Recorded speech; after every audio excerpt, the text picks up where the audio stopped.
احبار باب نمبر 22 قربانی کا گوشت کھانے کی ہدایت۔ رب نے موسیٰ سے کہا، ہارون اور اس کے بیٹوں کو بتانا کہ اسرائیلیوں کی ان قربانیوں کا احترام کرو جو تم نے میرے لیے مخصوص و مقدس کی ہیں، ورنہ تم میرے نام کو داغ لگاؤ گے۔ میں رب ہوں۔ جو امام ناپاک ہونے کے باوجود ان قربانیوں کے پاس آ جائے جو اسرائیلیوں نے میرے لیے مخصوص و مقدس کی ہیں، اسے میرے سامنے سے مٹانا ہے۔ یہ اصول آنے والی نسلوں کے لیے بھی اٹل ہے۔ میں رب ہوں۔ ہارون کی اولاد میں سے جو بھی وبائی جلدی بیماری یا جریان کا مریض ہو، اسے مقدس قربانیوں میں سے اپنا حصہ کھانے کی اجازت نہیں ہے۔ پہلے وہ پاک ہو جائے۔ جو ایسی کوئی بھی چیز چھوئے جو لاش سے ناپاک ہو گئی ہو، یا ایسے آدمی کو چھوئے جس کا نطفہ نکلا ہو، وہ ناپاک ہو جاتا ہے۔ وہ ناپاک رینگنے والے جانور یا ناپاک شخص کو چھونے سے بھی ناپاک ہو جاتا ہے، خواہ وہ کسی بھی سبب سے ناپاک کیوں نہ ہوا ہو۔ جو ایسی کوئی بھی چیز چھوئے وہ شام تک ناپاک رہے گا۔ اس کے علاوہ لازم ہے کہ وہ مقدس قربانیوں میں سے اپنا حصہ کھانے سے پہلے نہا لے۔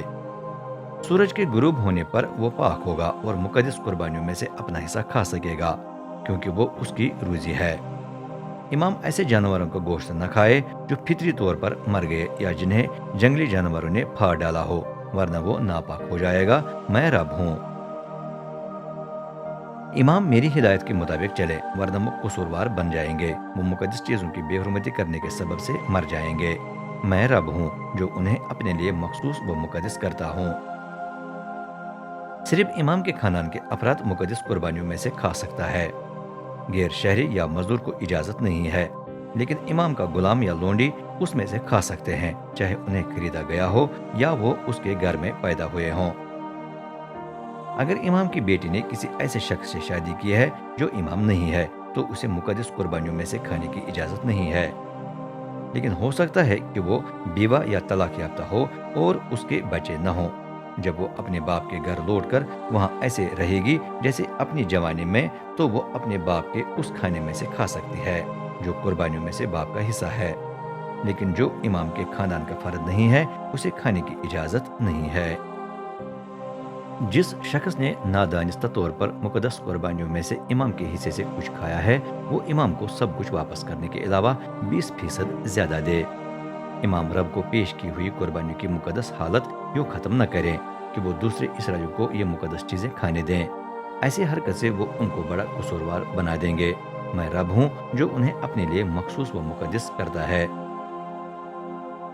جانوروں کی قربانیوں کے بارے میں ہدایات۔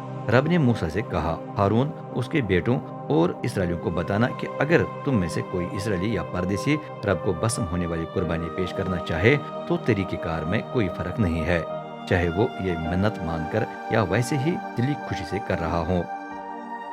اس کے لیے لازم ہے کہ تم ایک بے عیب بیل، مینڈا یا بکرا پیش کرو، پھر ہی اسے قبول کیا جائے۔ قربانی کے لیے کبھی بھی ایسا جانور پیش نہ کرنا جس میں نقص ہو، ورنہ تم اس کے باعث منظور نہیں ہوگے۔ اگر کوئی رب کو سلامتی کی قربانی پیش کرنا چاہے تو طریقہ کار میں کوئی فرق نہیں ہے، چاہے وہ یہ منت مان کر یا ویسے ہی دلی خوشی سے کر رہا ہو۔ اس کے لیے لازم ہے کہ وہ گائے، بیلوں یا بھیڑ بکریوں میں سے بے عیب جانور چنے، پھر اسے قبول کیا جائے گا۔ رب کو ایسے جانور پیش نہ کرنا جو اندھے ہوں، جن کے اعضاء ٹوٹے یا کٹے ہوئے ہوں، جن کو رسولی یا جنہیں وبائی جلدی بیماری لگ گئی ہو۔ رب کو انہیں جلنے والی قربانی کے طور پر قربان گاہ پر پیش نہ کرنا، لیکن جس گائے، بیل یا بھیڑ بکری کے کسی عضو میں کمی بیشی ہو اسے پیش کیا جا سکتا ہے۔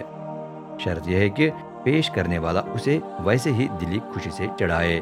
اگر وہ اسے اپنی منت مان کر پیش کرے تو وہ قبول نہیں کیا جائے گا۔ رب کو ایسا جانور پیش نہ کرنا جس کے کھسے کچلے، توڑے یا کٹے ہوئے ہوں۔ اپنے ملک میں جانوروں کو اس طرح کھسی نہ بنانا، نہ ایسے جانور کسی غیر ملکی سے خرید کر اپنے خدا کی روٹی کے طور پر پیش کرنا۔ تم ایسے جانوروں کے باعث منظور نہیں ہوگے کیونکہ ان میں خرابی اور نقص ہے۔ رب نے موسیٰ سے یہ بھی کہا، جب کسی گائے، بھیڑ یا بکری کا بچہ پیدا ہوتا ہے تو لازم ہے کہ وہ پہلے 7 دن اپنی ماں کے پاس رہے۔ 8ویں دن سے پہلے رب اسے جلنے والی قربانی کے طور پر قبول نہیں کرے گا۔ کسی گائے، بھیڑ یا بکری کے بچے کو اس کی ماں سمیت ایک ہی دن ذبح نہ کرنا۔ جب تم رب کو سلامتی کی کوئی قربانی چڑھانا چاہتے ہو تو اسے یوں پیش کرنا کہ تم منظور ہو جاؤ۔ اگلی صبح تک کچھ بچا نہ رہے بلکہ اسے اسی دن کھانا ہے۔ میں رب ہوں۔ میرے احکام مانو اور ان پر عمل کرو۔ میں رب ہوں۔ میرے نام کو داغ نہ لگانا۔ لازم ہے کہ مجھے اسرائیلیوں کے درمیان قدوس مانا جائے۔ میں رب ہوں جو تمہیں اپنے لیے مخصوص و مقدس کرتا ہوں۔ میں تمہیں مصر سے نکال آیا ہوں تاکہ تمہارا خدا ہوں۔ میں رب ہوں۔